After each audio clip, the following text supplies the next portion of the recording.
As viagens oficiais de Lula e sua equipe de governo ao exterior custaram mais de 7 milhões de reais em hospedagem, de acordo com informações do Itamaraty publicadas pela Folha de São Paulo. A conta não inclui essa última passagem do presidente por Itália, Vaticano e também a França. Em 6 meses de governo, o petista fez o dobro de viagens oficiais que seu antecessor Jair Bolsonaro no mesmo período, 12 contra 6. A viagem de maior gasto com hospedagem do Lula foi para a China, que custou 1,8 milhão em 5 dias. A do Reino Unido custou 1,4 milhão e em Portugal foi gasto 1 milhão, além de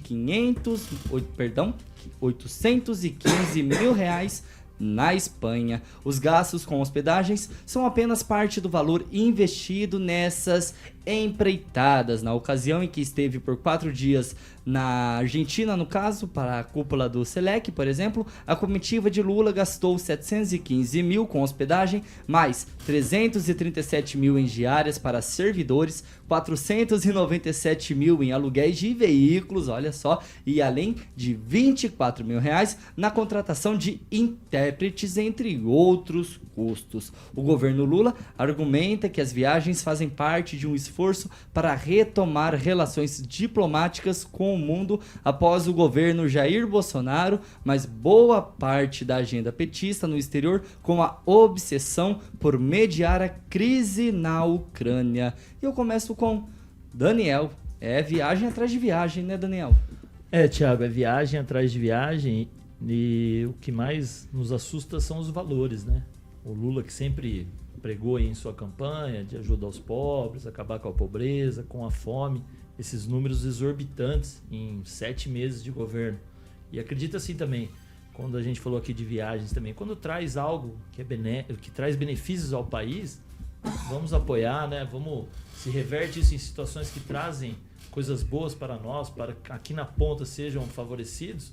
Tudo bem, mas até agora essas viagens do presidente Lula, a gente vê esses discursos dele para a mídia internacional.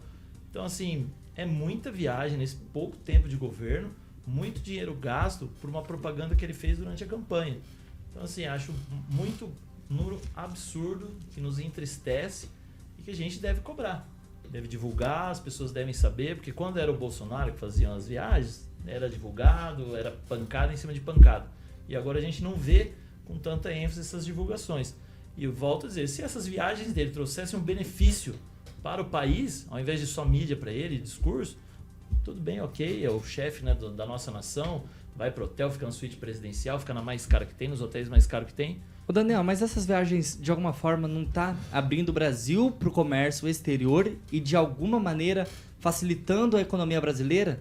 Tendo em vista um exemplo que o dólar cada dia segue mais baixo. Mas não acredito que venha em decorrência dessas viagens, Thiago. E outra, se fosse só por essas situações assim, essas várias viagens que ele fez para a China, agora que chegou agora de Itália, Vaticano, Paris, não foi só por essas viagens que ele fez. E acredito que agora tem outra comitiva aí do governo em Portugal. Eles não param de viajar, tem gente lá em Portugal também fazendo as viagens, né? O Alckmin estava em Portugal há pouco tempo atrás também. Então, assim, é muito dinheiro que vai pelo... Vai lá, Daniel. Não pelo ralo, né? Mas que a gente não vê o retorno. A gente queria ver o retorno desse... Que é um investimento alto para um retorno baixo. Celestino, você vê retorno nessas viagens internacionais do presidente Lula? Por enquanto, só passando vergonha, né? Agora sim, nós somos pária mundial.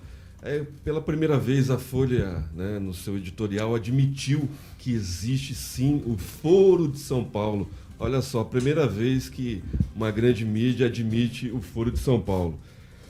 Lembrando que os gastos não são só esses, só aqui no Brasil ele já andou mais de 24 vezes de helicóptero do palácio do Alvorada, onde ele mora, até o palácio... me fugiu o nome agora, 24 vezes. O Bolsonaro usou 4 vezes em 4 anos, né? Só para ter uma comparação. O gasto, né, de publicidade em 100 dias já girou em torno de 32 milhões.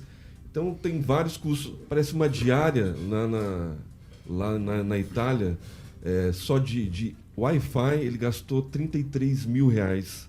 num dia de Wi-Fi no hotel que ele ficou hospedado na Itália. Então, são muitas viagens, pouco retorno para o Brasil, muita polêmica, muito discurso atacando o agronegócio, que elevou o PIB em 26%, graças ao agro que abriu as portas, e ele deixou de jantar justamente com o sheik árabe, onde o governo anterior, através do Ministério da Agricultura, abriu, né, novos horizontes para o mundo árabe.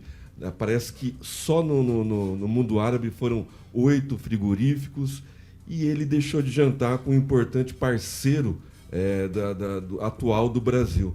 Então, o Lula, nos seus discursos, ele deixa muito a desejar, ele não traz o retorno Vai lá, que o Brasil precisa, e a gente tem que apagar os incêndios que ele causa lá nos seus discursos, principalmente quando ataca o agronegócio, e a gente vê as queimadas na Amazônia aumentando e os seus discursos, né, mentirosos, muitas vezes enganando nos seus números.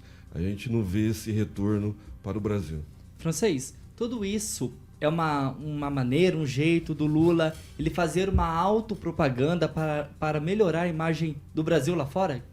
Com certeza, o Lula, sob esse discurso de internacionalizar o Brasil, ele se investe de uma realeza que ele não tem.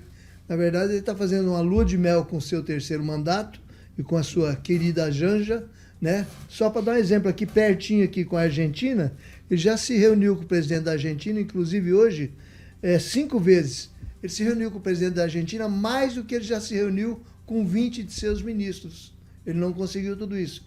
E só hoje que ele fez assinou ações com o Brasil e a Argentina, são 100 ações que ele assinou de comércio, de empréstimos e coisa e tal. Coisas que ele não fez pelo Brasil ainda, entendeu? E ele viaja até mesmo internamente, veja bem. Só no hotel em Brasília, ele e a esposa Janja gastaram R$216 mil em menos de 30 dias. Quer dizer, ele viaja até mesmo quando está no Brasil e ele não se satisfaz com o menor. Ele exige limusines, os hotéis mais caros. Eu não sei o que isso acrescenta para o Brasil, porque nessas viagens internacionais ele já arrumou atrito com os Estados Unidos, com o Paraguai aqui durante uma reunião, inclusive com o presidente do Chile, e outros países aí que o criticaram por querer tomar as rédeas de todo mundo. E ele insistiu hoje com o presidente da Argentina na moeda comum, independente do real, para ter uma moeda comum entre os dois países. Agora, não sei qual o grande negócio que vai fazer com a Argentina, um país que teve 7,6% de inflação agora no mês de maio.